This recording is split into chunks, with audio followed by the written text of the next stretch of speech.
পুঁথিগত শিক্ষার বাইরে নিজের ভিতরের সুপ্ত প্রতিভাকে বাইরে বের করে আনাই হল মূলত কলা উৎসবের উদ্দেশ্য। অতীতে সেই ভাবনা দেখেননি দেশের মানুষ। 2015 সালে প্রধানমন্ত্রী এই কলা উৎসবের সম্ভাবনা নিয়ে ভাবেন, পরবর্তীতে তা কার্যকর করেন। বৃহস্পতিবার রবীন্দ্র ভবনের রাজ্যভিত্তিক কলা উৎসবের সমাপ্তি অনুষ্ঠানে বক্তব্য রাখতে গিয়ে এই কথা বললেন রাজ্যের মন্ত্রী সুশান্ত চৌধুরী। গত 11 নভেম্বর রাজ্যের মুখ্যমন্ত্রীর হাত ধরে এই কলা উৎসবের সূচনা হয়েছিল। 3 দিনের এই কলা উৎসবের আজ ছিল সমাপ্তি। বিভিন্ন জেলা থেকে প্রতিযোগীরা তাদের বিভিন্ন কৃষ্টি কলা পারদর্শিতার সঙ্গে তুলে ধরেন। রাজ্য শিক্ষা দপ্তরের ব্যবস্থাপনায় আয়োজিত এই কলা উৎসবে বিজয়ীদের হাতে তুলে দেওয়া হয় স্মারক এবং সম্মাননা। মন্ত্রী সুশান্ত চৌধুরী পুরস্কার তুলে দেন বিজয়ীদের হাতে। মঞ্চে বক্তব্য রাখতে গিয়ে মন্ত্রী সুশান্ত চৌধুরী বিস্তারিত বলেন। পুঁথিগত শিক্ষা শুধু নয়, তার থেকে বেরিয়ে এসে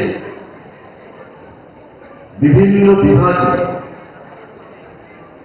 যে হিডেন ট্যালেন্ট, লুকায়িত আমার মধ্যে যে প্রতিভা রয়েছে, ট্যালেন্ট রয়েছে, সেটাকে মানুষের সামনে প্রদান করা, সেটাই হচ্ছে কলা উৎসবের আসল উদ্দেশ্য এবং আসল লক্ষ্য। এবং সেটাকে মাথায় রেখে আমাদের সরকার প্রতি বছর জেলাভিত্তিক, রাজ্যভিত্তিক এবং পরবর্তী পর্যায়ে জাতীয় স্তরে, ন্যাশনাল লেভেলে এই কলা উৎসবে তারা অংশগ্রহণ করে থাকে ডিস্ট্রিক্ট ওয়াইজ স্কুলগুলোতে। এবং এবারও এই কলা উৎসবে ডিস্ট্রিক্ট লেভেল যে কম্পিটিশন, তার মধ্যে পার্টিসিপেন্টস রয়েছে 2826 জন এবং রাজ্য স্তরে 110 জন সেখানে পার্টিসিপেট করেছে।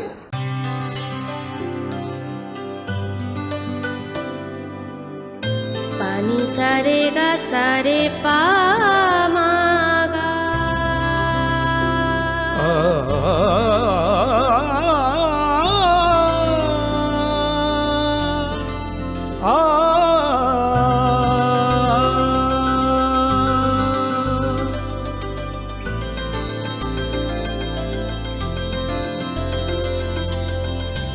স্বর্ণকমল জুয়েলার্স, আপনার চেয়ে আপন।